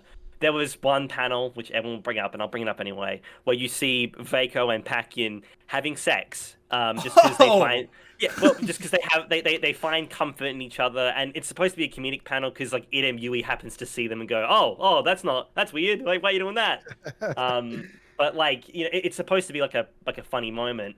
But also when the Ganja are experiencing the mock water symptoms, and everyone's like lying on the ground, and they're crying in pain and stuff. Vaiko, being the part of the medical staff, is monitoring everybody, and naturally it tires her out. And there's a beautiful moment in the manga where Vaiko is like semi-asleep, and Packian walks in saying, "Vaiko, are you okay? Like, have you fallen to the mock water symptoms?" And Vaiko would say, "No, like I'm fine. I'm just really tired, really hungry." And Packian says, "All right, I'll take leadership for now. Take care of everyone. You need to rest." So it builds up this small little dynamic. They liked each other, or maybe even loved each other. Yeah. Well, I think the insinuation is that they find comfort in one another. Whether it's like a platonic thing or a romantic thing is up to debate. But Packian throughout the show, it's very subtle. But there are moments where you see her reacting to Vaiko. Like you see her when Vaiko makes it to the village and Packian's next to her in one of the episodes. Packian gives her a look and she blushes a little bit, hopes that Vaiko recognizes her, but she doesn't. Then it's the moment on the stairs. I'm thinking about the finale when she dies, because. Well, yeah, there's in that finale too. She's the one who alerts everybody to Vaiko being missing, and she starts crying, being like, "Oh, where is she?" And then on the staircase, she gives herself up to save her, but you don't know any of that. I didn't. I thought it was odd. I thought it was odd. So, why this character here? Interesting. Yeah. And don't get me wrong. I still do think that scene does affect people, just in the way it's animated, and the way Packian is crying out to Vaiko. And a lot of anime only still were like, "Oh, that poor Naruhara, that's so sad," not knowing that there is so much more context to it because the anime didn't do anything with it. I think this just makes me double down on wanting another fucking episode in the flashback just to get that dude. view. That's what I was gonna say.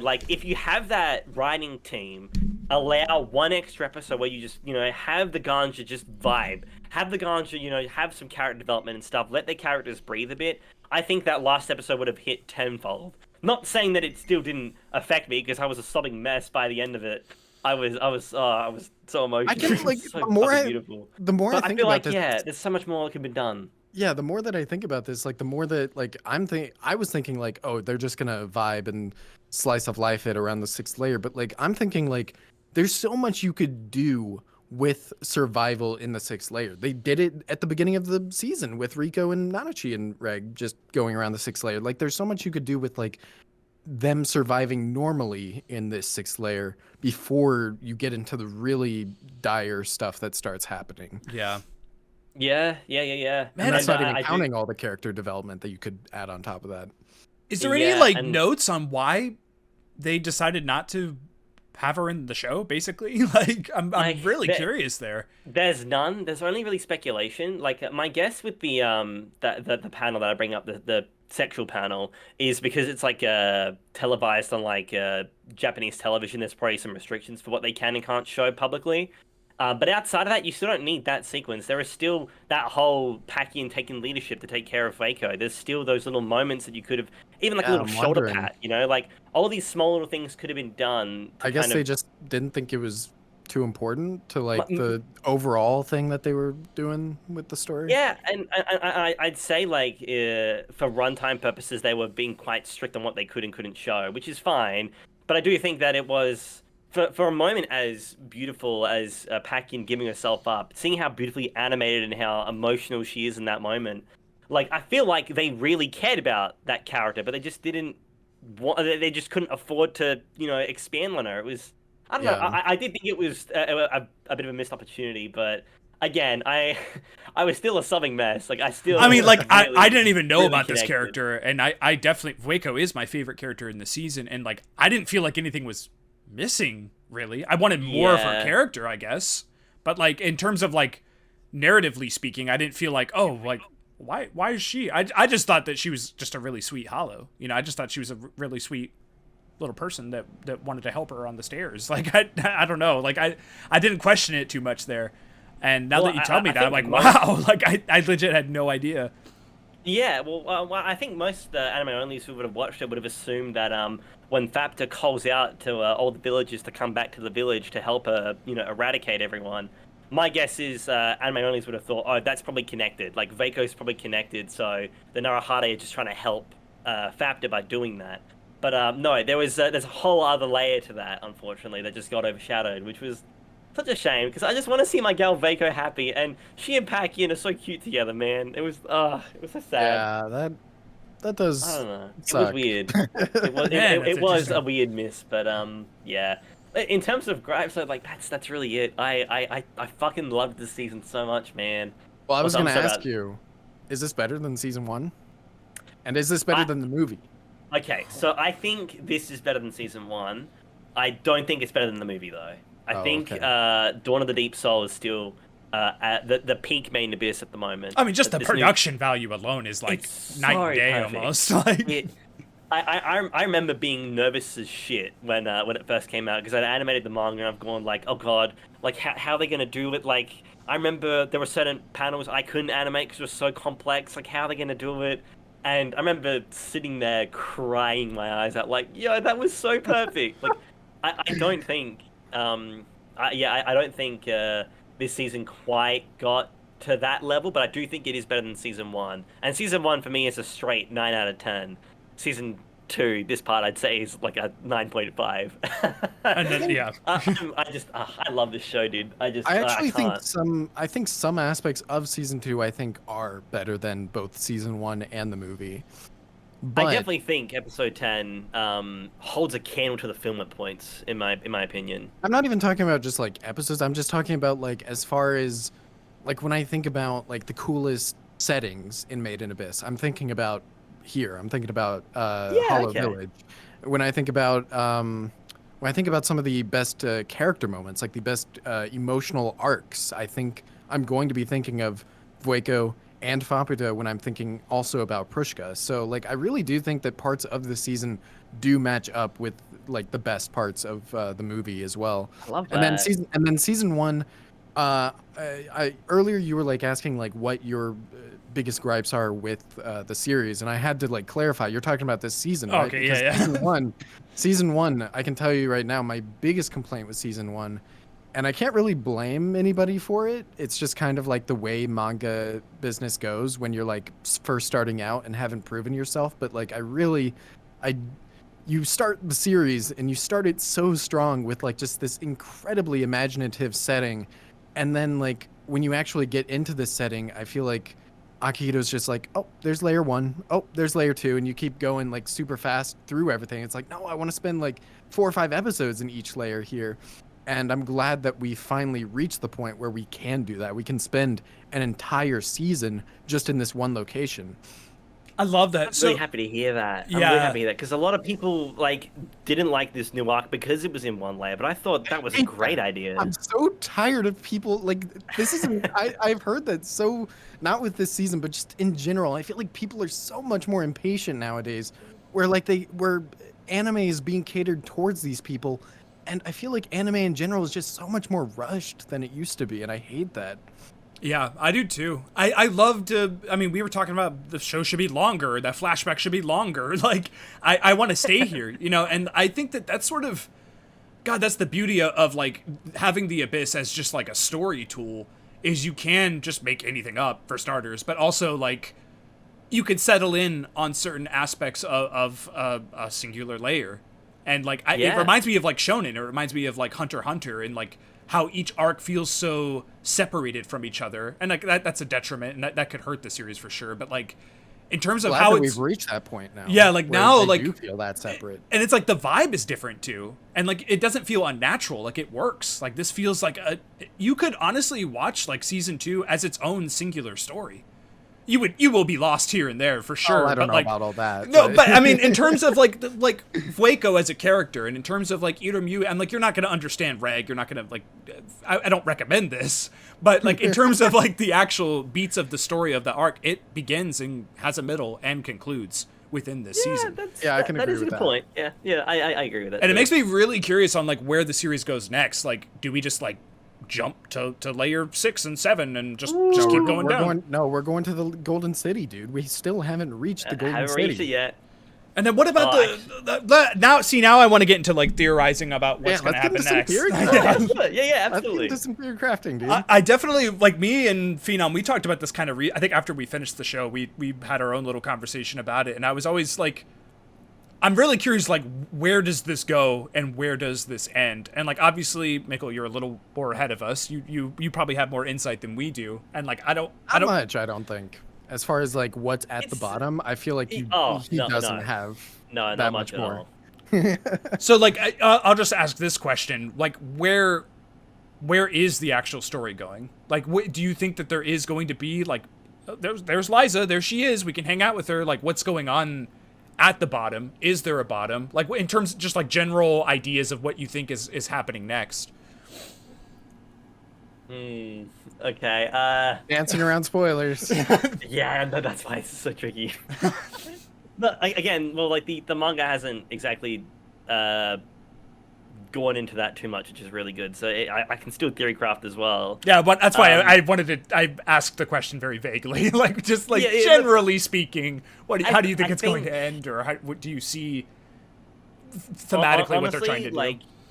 If I'm comparing, I usually don't do this, but I feel like Maiden Abyss is quite similar to I think it's called Sacred Star Strings Yori, which was Akihido's first published manga.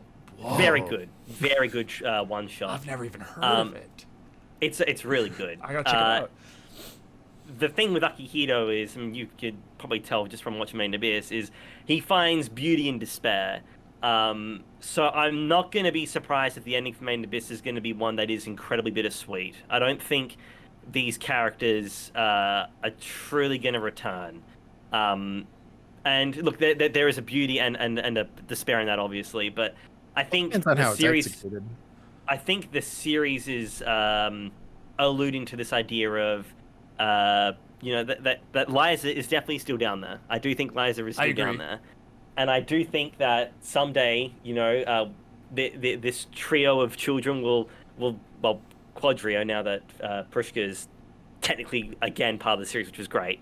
And Mania. Not that she ever left, but I love that somebody. I meant to mention this, but I love how now Fapita can just always translate what Prushka is saying at all times. Wow, I didn't even think about that. That is really interesting. Prushka is now a character. Yeah, that's right.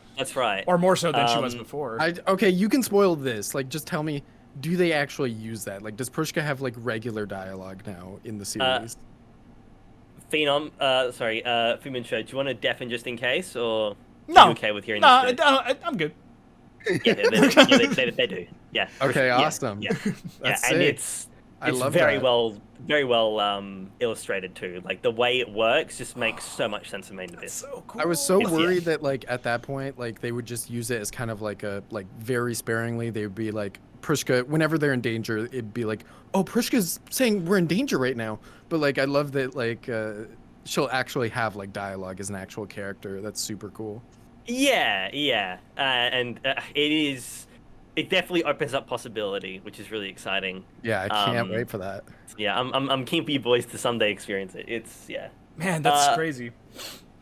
But yeah, like, in terms of where the story is going, I do think Liza's there, and I do think someday our characters will encounter her. I also like to think that this these other regs that apparently exist, right? In the Dawn of the Deep Soul movie, when Reg gets supercharged, he mentions that there are a bunch of different hymns inside of himself. Yeah. And then there was the whole, a letter to Orth, where there was an interference unit that looked like Reg, but some of the parts were different. I like to think that's one of these other regs that's being referred to, and that they would someday encounter this person. And This season, though, Fapata says that Reg doesn't look like the other like the other ones that she has seen. He's just cuter, right? The other beings of stone, I think she mentions. So I'm pretty sure Fapta's actually talking about the white whistles and how this one doesn't look as scary. But she was not talking about the white whistles. I thought she was talking about like the robots or whatever that she's run into. I'm pretty sure it was the white whistles because Gabaroon mentions it. Hold on, give me 1 second. I want to fact check this. Go ahead. I know the chapter. It's fine. I know where it is. It's fine. You got like bookmarks on that bar. No, this is very useful. Yeah. For me, like I really, gosh, like I do think about that, and like where like Reg's heritage, like what does that even mean? And, Well, I was going. Well, continue. Sorry.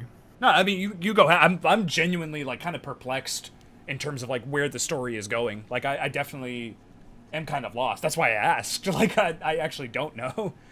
Yeah, well, I was going to ask both of you because there is like in the final episode of season 2, there is Wazukian's speech, and it does have like a ton of like weight as far as what it's foreboding and what it's foreshadowing at the end of the series. And I was going to like I'm trying to remember his exact lines, but he essentially says something like, at the end of your journey, there's something like more terrifying than not fulfilling your dreams or fulfilling your ambitions or something.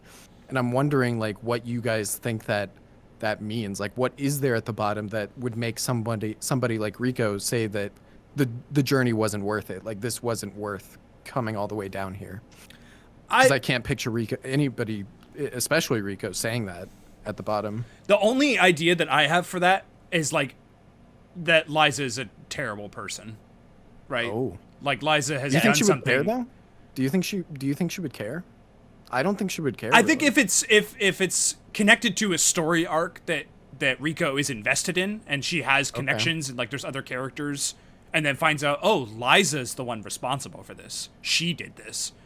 I mean, like they've made a point to say that like the white whistles are kind of all assholes, right? Like they're all kind of bad people.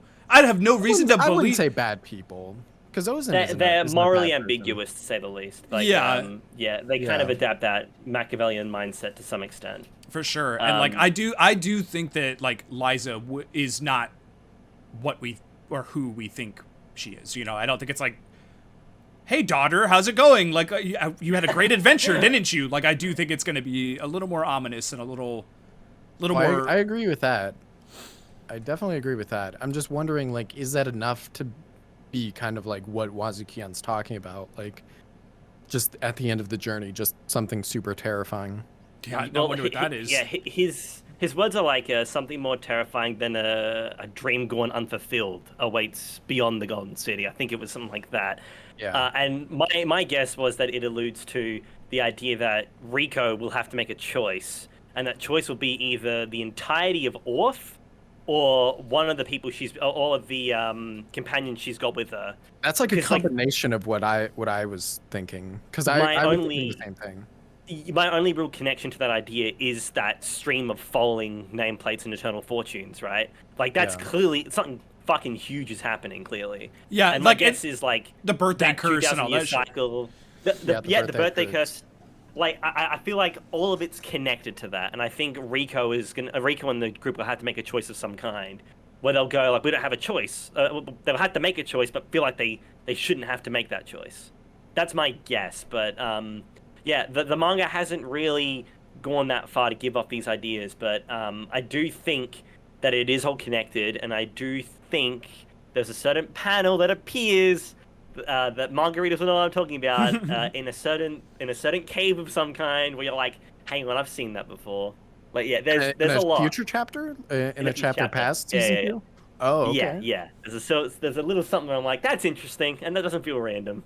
Wow. Okay. So yeah. There's definitely like they made points to like they definitely allude to a lot of things like Wazukian's speech at the end, and then like even stuff like how they cannot communicate with Orth. Like they try to, I mean that could just be a general story beat for that character, but like there's no communication between them. You know, there's no like I can't send a letter to them. I wonder like are we gonna try that again one day? Is that just like a little gag, or is like that's just part of the Abyss? Like no, for sure. But my belief is that the Abyss is tied like in sabotaging. Yeah, like it's like somehow involved in Riko's journey. Like the Abyss is like almost aiding her, or like cursing her, or doing bad things, so that way she can reach a certain goal or something along those lines.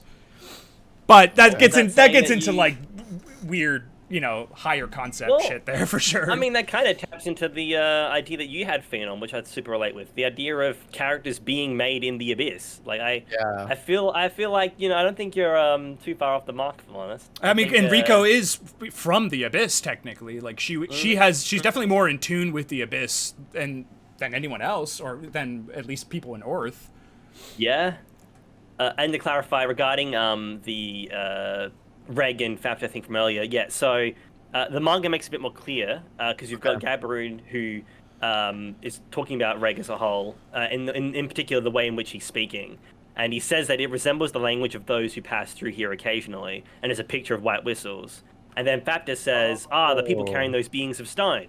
But this one, he's not scary unlike those guys. Just what are you? Oh, so okay.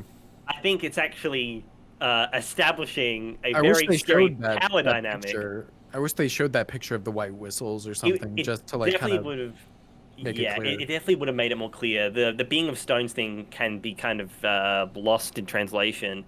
But I think that, I was trying to mention it before, but I think it sets a pretty insane power dynamic, because Fapta, an immortal being, has just said that Reg isn't as scary as white whistles. Yeah. It just goes to show you how terrifying these things are, you know? I love the White Whistles, one of the coolest like groups of characters in manga for sure. Oh man, sorry. I love that this season, even though we didn't get a White Whistle, we kind of did with Wazukian a bit. I feel like Wazukian would have been a White Whistle if he existed in that time.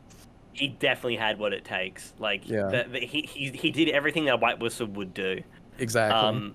But yeah, like a lot of unsolved mysteries remain. You know, like who is the being that is Liza's White Whistle? Who's Ozen's White Whistle? You know, we know that they're created from life reverberating stones, which are made out of people who have a strong feeling or emotion towards its user. There's a lot. You think we'll get into Ozen's? I definitely think we'll get into Liza's, but I feel like Ozen's might be left a mystery.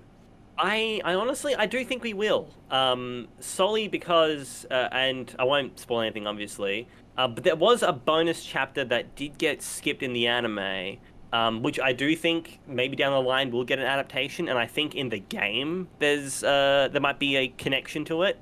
But there seems to be possibly, which is kind of why I fucked out the money, because I was like, oh, more Main Abyss, I'll take it, despite how not great the game is. I watched your stream, by the way. I actually watched a little bit of that. That was thank you. Definitely something. It's definitely a game that exists. It's got some jank in the tank. It's got a little jank in the tank for sure. Look, despite its janks, I do think it has grown on me. It is a pretty good game for the most part. It's pretty ambitious for an anime game. I will say that. It's not an arena fighter, so I'm kind of happy that it exists. I only saw a clip of those like death montages of like what happens in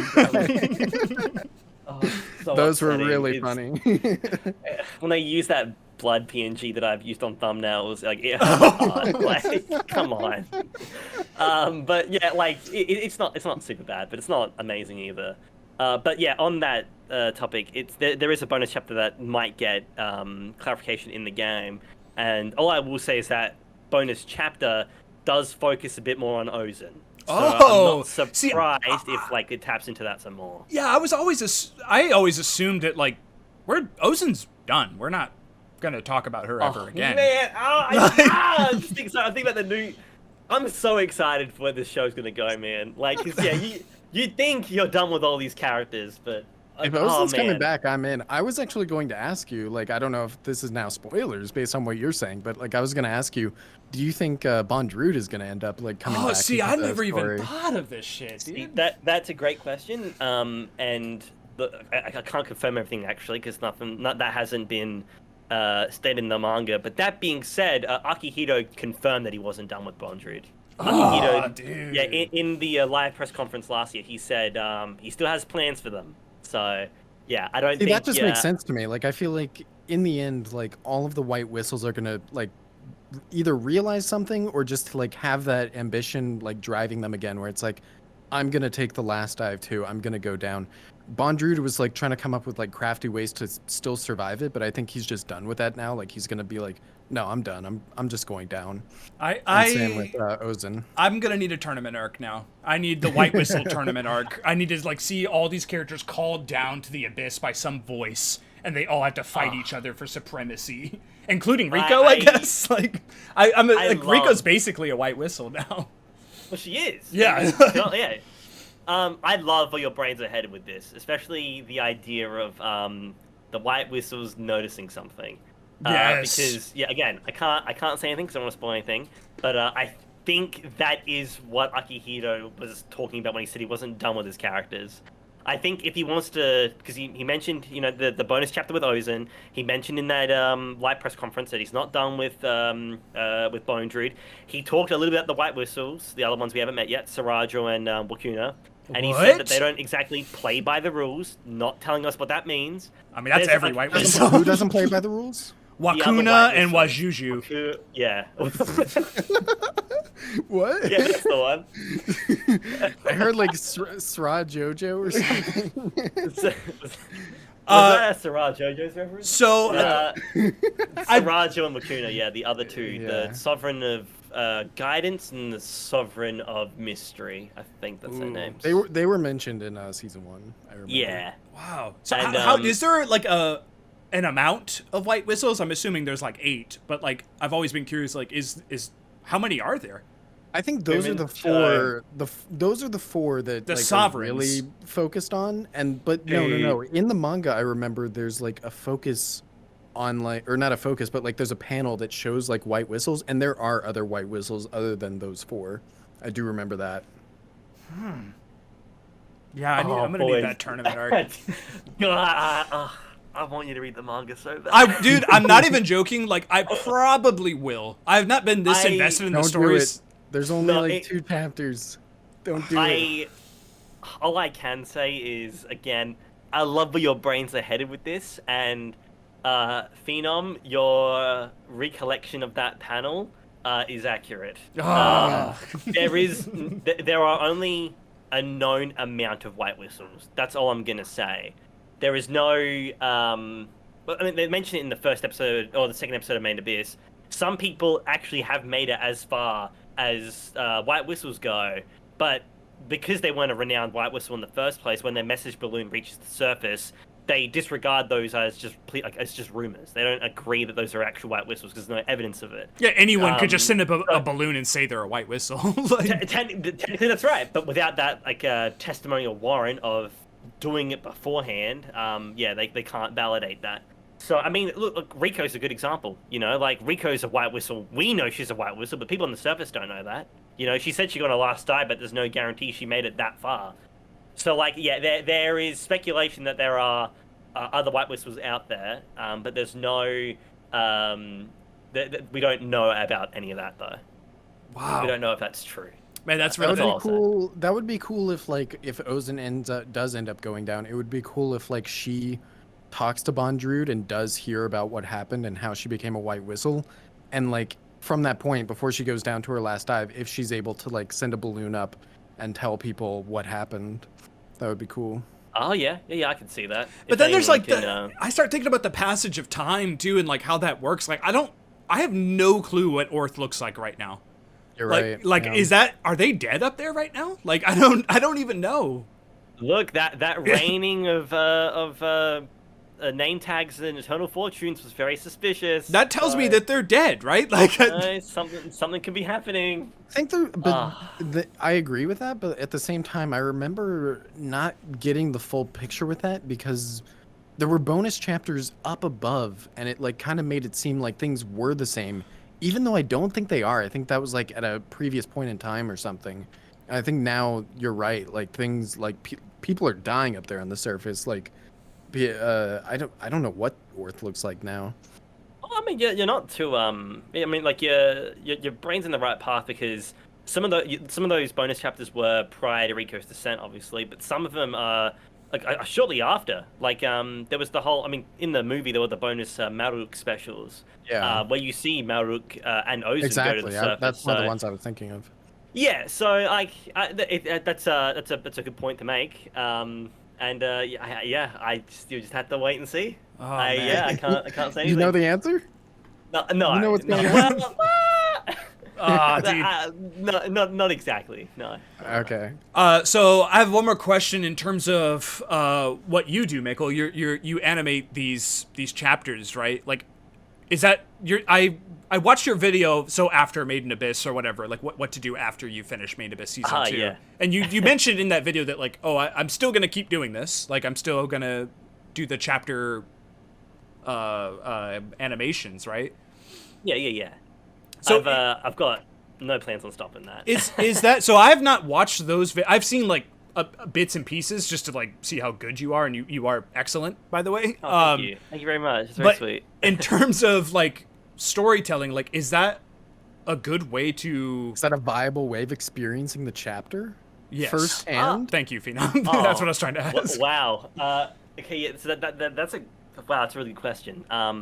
I do try to edit them in a way that actually lets you, immerse yourself in the manga. So you can actually, you don't have to have read it first and then you can watch my video, right?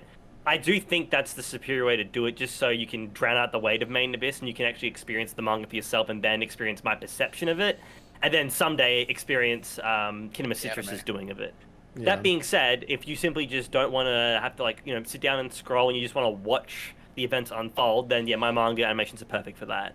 So yeah, I'd say you don't have to have read the manga at all to enjoy these videos. I think they work.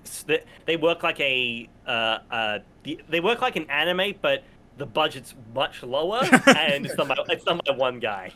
Shoestring budget anime. Yeah, let's go. They are very fucking good. I would personally say that like, I think you can probably watch them. It's hard for me to say that because I am someone who like really is a stickler about like, experiencing something as it's intended instead of like experiencing, there's like fan edits of like things and stuff like that. Like I'm very against stuff like that as a first viewing. But in this case, I really feel like it is kind of like its own little experience that you can experience for the first time. But I would, no disrespect to your work, of course, it's fucking phenomenal. But I do think if you want like the premiere experience, I think that you should probably read the chapter first and then watch his animation, just because even on top of that, you get like, you kind of understand after reading the chapter, you were like, oh, that's how you decided to handle that part in terms of, like artistic direction and intent.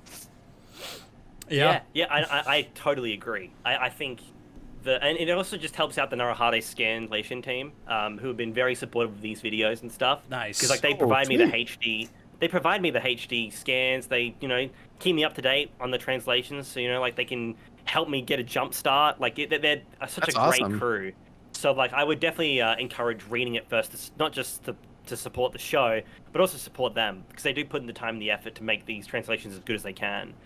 And as you said, I think it's good because you would read it first, have your own view and perception of the chapter, and then much like how I experienced this new season of Made in Abyss, you go, oh, so that's how you did it. I would have done it like this. Yeah, And exactly.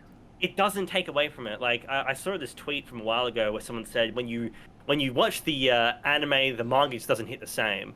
And I had to reiterate, no, that's not true. Like I read the manga for Made in Abyss before watching the anime, and I loved the anime a lot. Don't get me wrong, but I still loved the manga immensely. It didn't ruin anything. It didn't change anything for me.